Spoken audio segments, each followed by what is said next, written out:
Hello, and welcome back to Dusty Tracks BC for the second time today. We are here in the Arc Mountain Centre. Yep. Climb Arc.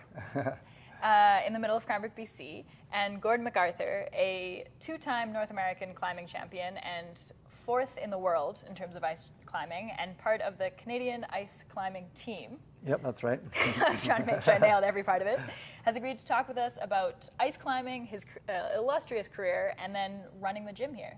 Hello. Yeah, thanks for coming. It's great to have you. Oh man, thank you so much for having us here. This is an amazing space. Thank you. It's taken a little while to get it how we like it, but we're pretty proud of it. So. Yeah. How long have you been running the gym here? We opened the gym in 2016. It was a hard start, but over the years we've learned how to sort of manage the business and the community, and since then it's turned into an awesome project. It seems to be an awesome project.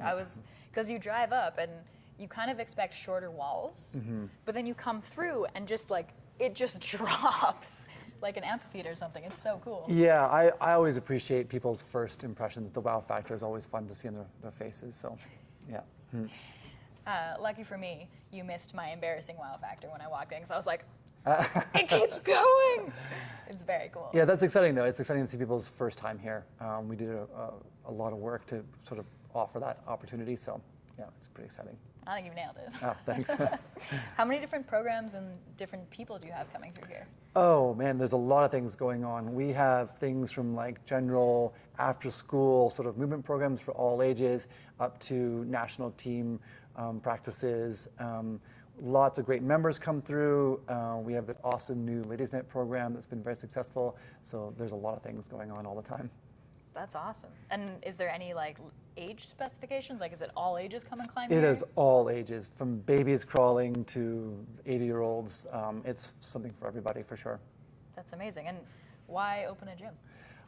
For me, it was always climbing. I've always loved climbing. I love the communities that climbing offers, and so it was the obvious next step once my career sort of started to wind down, which it still hasn't yet, but here we are. 7 years later, still hasn't wound down. Yeah, still hasn't wound down. One day, maybe. One day. So then how many different types of climbing do you accommodate here? Well, the two forms of climbing are ropes climbing and bouldering. Bouldering being with no ropes, usually kind of 15 feet or lower. So we've got our main climbing area, as you can see here, that's all roped, which is top rope and lead climbing. We also have these great things called auto belays, which are like a self system, so you don't have to rely on a partner. And then upstairs we have our bouldering, which is that safe kind of height where you don't need ropes. They can do on your own or in groups of people for workouts or just for fun. That's very cool. Yeah. And is one more popular than the other, or is it? I think that's differentiated between regions of the world. In Cranbrook, I would say it's probably 50-50. In bigger cities, I would say bouldering has gained a lot more momentum. They're cheaper to build. It's easier to do without needing partners, et cetera, et cetera. So. Yeah, in Vancouver, I think we only have a handful of gyms really left, but one of them is the Hive is just uniquely bouldering. Yeah, top roping anymore. we've been to the Hive a lot with our competitive teams, and it's a great gym, or great series of gyms they have now in Vancouver. So. Yeah, it was an exciting turnover when all the different businesses changed. Yeah. Do you have a personal favorite of like a different route or an area to climb in this gym, or is it? I would say climbing gyms have evolved into what's called these system boards. There's a thing called a moon board or a kilter board, and they're these like interactive boards that move or can move with holes that light up. And there's thousands of different problems on this app that you can search. And that's become the most popular thing in any gym in the world. In fact, people actually go seeking out those boards at gyms. And so for me, I would say those boards are probably my favorite now. They're just so easy to have fun on and to get a great workout in, and the transfer from indoor to outdoor is a lot smoother. So. Okay. Yeah, I've seen those boards. It seems like a very, very difficult challenge, even in comparison to like climbing a tall route like this. Yeah, so that's how it kind of started. I would say over the years, boards have come out that have become way more inclusive with all levels of climbing. The kilter board probably being the one because it moves, so you can kick that thing back to 10 degrees, and now the problems are a lot more approachable versus things like the moon board where it's at 40 degrees and you need to be able to climb hard to do it. So it's evolving into what's needed, i.e. like inclusivity. That's amazing. Yeah. So. And then once we're moving outside of the gym, what's kind of the difference between rock climbing outside and then ice climbing outside? Whoa, big difference. Yeah. I mean, rock climbing is warmer for starters. And ice climbing, you have sharp things attached to you. So I would say they're very, very different. The movement can transfer depending on the style of climbing you're doing outside in the winter. Winter you've got ice, you've got mixed, which is rock and ice, and then you've got dry tooling, which is just the rock with the ice axes. And the more you lean towards dry tooling, the closer you are to rock climbing, because the movement can be very similar. Differences being you've got ice axes and crampons in your hands and feet versus rock climbing, you got rock shoes and the sun beating on your face. So, yeah. Sounds like you missed the sun a little bit. Yeah, it's true. I'm becoming a fair weather climber, no doubt. No doubt. Seems a tough position to be in for an ice climber. Yeah, this winter we've seen, the world is changing and what's available. Ice climbing around here, there was a very short window this year of it. The weather kicked up to, 9, 10, 11 degrees. 3 weeks ago it was minus 40, now it's plus 9. So the consistency of ice is becoming less and less for a longer season. So I think people are starting to shift more and more towards rock climbing because the seasons are just becoming longer. And that would be shifting fully to rock climbing, not just to dry tooling. Correct, yeah. Dry tooling you can do any time of the year, but I would say rock climbing is becoming a lot more popular. Dry tooling can be a bit of a rogue sport in certain people's minds. So, how come? It's a very manufactured type of sport. Like you're actually creating the holds versus using natural holds, and so that everlasting debate of natural versus manufactured, sort of that rock climbing has been torn by, is now into dry tooling, and so. That's interesting. If we didn't make some stuff up, we wouldn't have a single sport out there. So Right, it's an interesting totally. debate. I'm an industrialist. I have no problem with it. But people do like the natural form of climbing, which is also That's totally fair. So, yeah, completely understandable. Yeah. And so then in terms of, as both a rock climber and an ice climber, how do you train for both? Like, how different is the physicality of them? For me specifically as a competitor in ice climbing, the training can be actually quite similar, which is handy for me because I don't have time to train for both, so I can train for both at once. But I spend a lot of time doing your typical like pull-ups and deadlifts, etc., weighted stuff, and then the actual movement can be very similar as well. I use a lot of the same training spots in the gym that I would for rock climbing as I do for ice climbing. So it's very convenient as far as what I do. So, yeah. That's great. And then in terms of your training, are you training for anything in specific right now? Yeah, so in October I was told that the World Championships are going to be held in Edmonton, Canada. So as a competitor who was trying to retire, when that opportunity comes about, you can't pass on it, you have to go for it. So for the last 5 months, if my math is correct, I've dedicated all my training to that event, which has been very demanding, and also you have to sacrifice a lot of time. A lot of times when my friends are in the gym having fun, I'm by myself not having fun. So it's a lot of sacrifice, but it's worth it because when you think about the event and how great it's going to be, it's for sure worth its weight in gold. So that's hefty. Yeah, it is. There's a lot riding on it. So. And how many times has the World Championships been held in Canada? 0. There's actually, I think it was 2002 was the last time there was an event in Canada, which was a World Cup in Quebec. So since then, nothing. There was a World Cup in Denver, 2017, which was amazing. And then Bozeman also held a World Cup in 2014, which was also really amazing. So. Okay, so quite a unique event to have the World Championships for ice climbing here in It's Canada. extremely unique. So the World Championships is every other year. Often they're at venues that we've competed before, so it doesn't ever really feel special. Whereas this year, it's a brand new venue. It's in Canada, our backyard. So there's a lot of hype behind it for sure. Yeah, that's exciting. And you said there's a lot riding on it. What is riding on it for you? I just think the amount of time and energy I've put into it. And you don't want to put pressure or have expectation, but you put a lot of time into something, you want obviously a good result. So there's a lot riding on the efforts that I put in that it all works out. So. Is it a jinx to tell me what it is exactly you're hoping for, or is that? No, like when you start training for anything, your objective is to win. You have to believe you can, and if you don't believe you can, then you shouldn't be competing in that sport. So for me, the moment I decided to do it, I've believed that I can win. It's a lofty goal for sure, but anything is possible, and if you put your mind to it, then at least you give yourself the chance to do it. And you definitely have a track record supporting it, so yeah, we'll for you. I've had some success, which is good. It certainly allows you to believe in doing the impossible again. That's very cool. And you said you thought about stepping away for it. So how long have you been climbing for? Climbing in general, probably since I was 16. Competitive mixed climbing or ice climbing, I would say 15 years now. I've tried to step away a couple times. 2016 was a bit of a rough year as far as like travel and just kind of being over it and lacking motivation. But then in 2017, one of my old sponsors became the title sponsor of the World Cup Tour. And they're like, we kind of need you. And so they convinced me to come back, and ended up being an amazing season. After that, I was like, okay, for sure, I'm done again. And then COVID hit, which was a bit rough. And unfortunately, I had some personal things that happened that made life pretty difficult. And so I just didn't have the attention to give to the sport. And I was kind of leaning towards being happy being done. But then once again, somebody dangled a carrot in front of me and said, we need you. So here we are again, not retired. And what was that like for you? Like, why is it important to step away when you need to? When you lose motivation, when you lose the drive, purpose becomes distant. And when you lose purpose, it's not a waste of time, but I think time can be spent better doing things that maybe encompass purpose, whether it be family, other sport, or just having fun. For the last 15 years, I've had to sacrifice a lot of time and energy and money. And so when that sort of takes over why you're doing it or the excitement, it's time to step back and sort of reassess. So,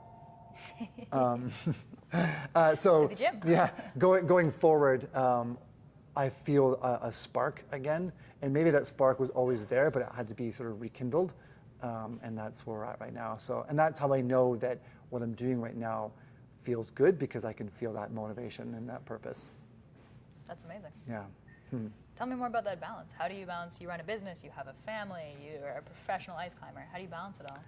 I think that word is humorous in my life personally. Balance? Yes, yeah, balance. I've lost any sort of hope in balance. Okay, what do you have? Tell me. I've gained hope in trying hard. I try to be my best at all the things. I can't balance. It's almost impossible. There's so many moving parts in my life, whether it be the business or training or family or just having fun with friends or whatever, or personal time. There's no balance for me. I just try to be as good as I can with all of them, and hopefully that balance sorts itself out somewhere. And if it doesn't, then by your wife saying we need to be doing more or whatever, So I don't try to find balance, because that takes a lot of effort. I find putting all my effort into trying to be good at all of them is worth more. So it's an interesting perspective, but yeah, balance is difficult. It is very difficult. Yeah. An admirable perspective, though, to be actively seeking to be as good as you can at all of them. Yeah, that's all I've got. That's fair. Just keep trying, keep moving. Yeah. So you're 2 weeks out from the competition. Yeah. Tell me what the last 2 weeks look like. The last 2 weeks are probably the hardest part of the whole thing. 5 months ago, someone tells you it's on, you're excited, but you know that you've got 5 months to prepare, so it's like it's easy, your mindset is calm. 2 weeks coming out of the event, or prior to the event, you have to taper, which is sort of like slowing down your training.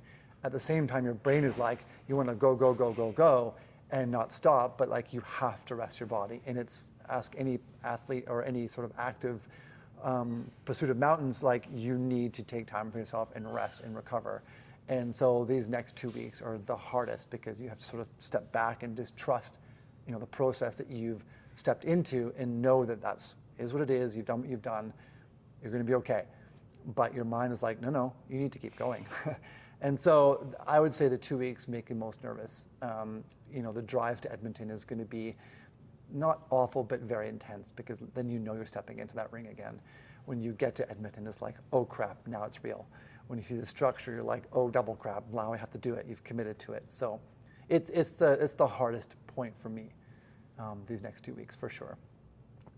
Just staying mentally sane, focused, and determined is like, it's the hardest thing in any sport, sort of competitively wise, is being mentally sound. So Yeah, it's tough. Long story short, it's really tough. Yeah, I hear it. And how different is your process now going into a competition this year versus when you first started 15 years ago? Oh, that's probably the best question. I would say what's changed is my experience. You know what to expect. You know what's coming. When I first started, I had no idea what I was getting into. I had no idea how to deal with things like isolation. And isolation is the room that the athletes all go into, so you can't see. You have to wait till your turn, and then you come out and do what's called on-site, which is like your first time seeing it, okay, try. And so, dealing with things like isolation, you could be in there for 3 to 8 hours, and you have to just hum to yourself because you're not allowed cell phones, you're not allowed iPads, nothing. It's just like, just deal with the time. Yeah, so it can be very strenuous, but once you learn how to deal with those things, you know how to manage it mentally, dealing with other athletes, dealing with venues, dealing with weather, especially being in Canada and it being sort of close to me, I can pack everything I want. Whereas when you travel overseas, you've got a suitcase and that's it. So you better be prepared as you can. Whereas you're going car camping basically. You can bring everything you want to feel better about what you're getting into. So. I always find the mentality of car camping so satisfying. Like, yeah, I can bring a French press. It'll be fine. Totally. Toaster, yeah. No problem. Yeah. Which is funny because I actually always bring a toaster with me on events because I love just peanut butter and toast. It's like a comfort blanket. So Fair. You can bring things you want. And so that's the difference between, starting out and even previous years to right now is that I know how to prepare for it. So. And how do you deal with that isolation? The isolation that you go into, you have to have a mindset that is learned with experience. Like it's hard because you see other competitors, how they warm up, their little ticks that they do that you think, oh, maybe I should do that. Like you have to be confident in yourself, you have to be confident in your process and confident in what you're about to do. And those three things together will allow you to sit there in peace and not like shake and be nervous and, spend unneeded energy worrying about things you shouldn't be worrying about. Yeah, it's remarkable you've gotten to that mental place that you have the ability to do that. That must have taken a long time to do. I mean, I say that, but every time you're freaking out still. That's but fair. There's things that you can draw from that allow you to, like inevitably any athlete's going to experience the butterflies and feel nervous and feel like puking. But it's the knowledge you have of how to get yourself out of that that is the difference between someone new and someone that's seasoned. Yeah. So don't kid yourself. I'll still feel sick to my stomach, but I'll know how to get out of it. That makes a big difference. Like that's kind of always the perspective I take with my career, at a very different place, of course. But just this idea of like mistakes happen, nerves happen. You're gonna walk into something and you're not gonna know what to do. But the ability to assess it, figure out what to do, figure out how to deal with those nerves. That's kind of what makes or breaks it. Yeah, I mean, being mentally tough is 70% of the game, especially in competitive sports. So if you can grasp a hold of that, then you're gonna be stronger than someone who is physically stronger than you. So. Yeah, that's remarkable. And so walking through it a little bit more, you've got these 2 weeks of training, you drive up to Edmonton, you sit in isolation, and then you're there. What is the structure that they've built? How does the climbing competition work in that moment? So it's a man-made structure. It's a huge scaffolding structure covered in wood and then also ice features, like there'll be big ice blocks that you have to climb through. But it's a lot like sport climbing.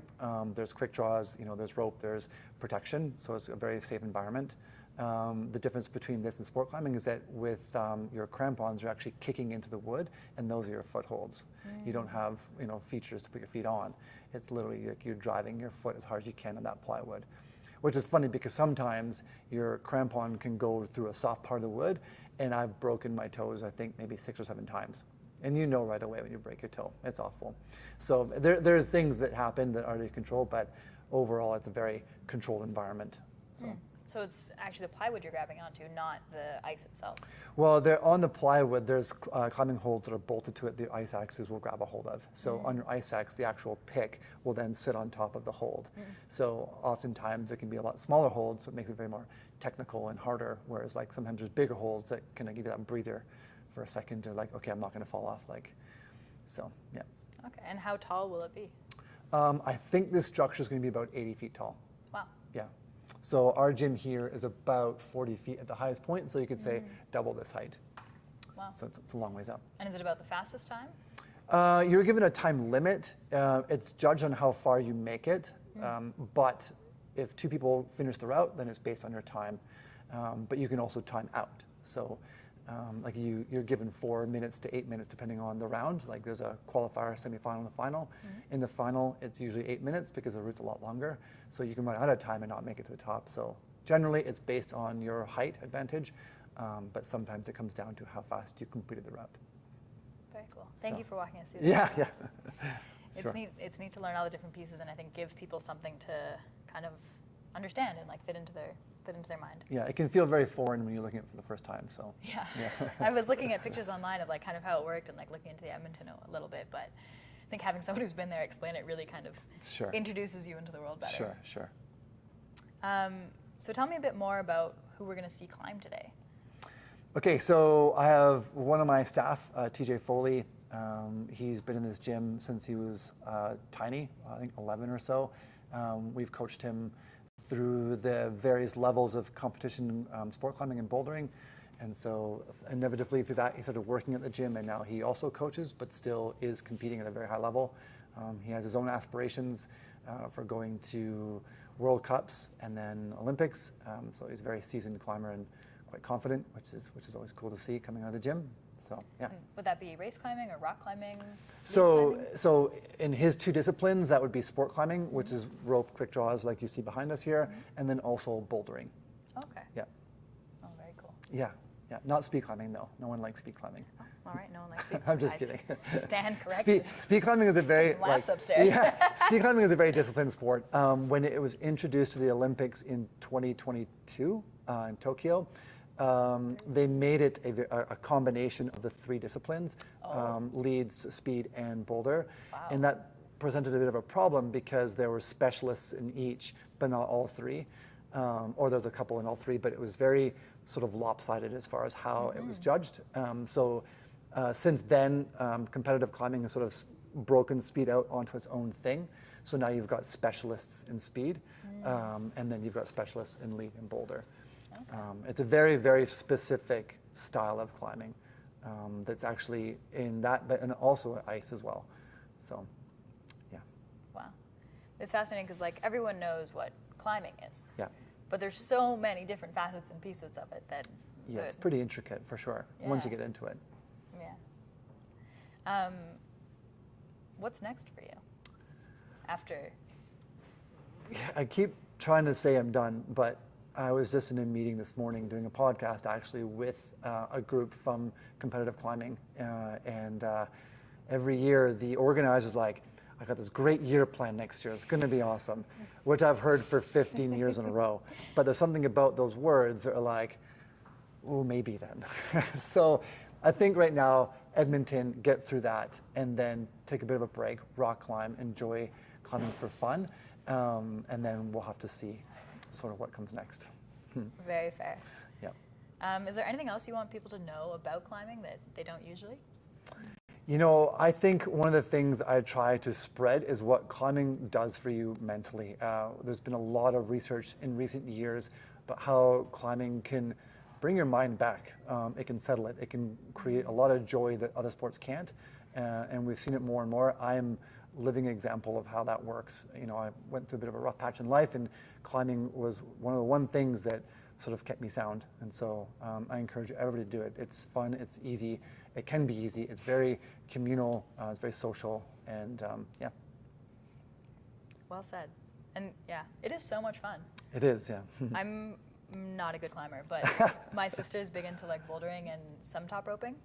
And so every once in a while she takes me, and she and her friends are just like encouraging me to try stuff. Like they're like, look at this is a bat hang. And I'm like, cool, Yeah. not me, but yeah. Yeah, there's a lot of craziness that happens in climbing, but I think there's a spot for everybody, for sure. Yeah, and that social aspect of it is really big because you kind of, I think my first perception of climbing was that it's very singular, you know, like you have a belayer, but it's really like you on the route climbing by yourself. But there's such a big social aspect to it that people Yeah, don't see. and that's what I love about the gym scene in general, not just ours, but around the world, is the social aspect is just so awesome. Lots of friendships, lots of relationships created from it, so yeah. That's very cool. Do you have any last pieces of advice for anyone who wants to climb or be a world climbing champion? Don't worry about the outcome, just keep doing it. That would be my sound advice. That is some sound Yeah. advice. All right, then I think that's us for now. Cool.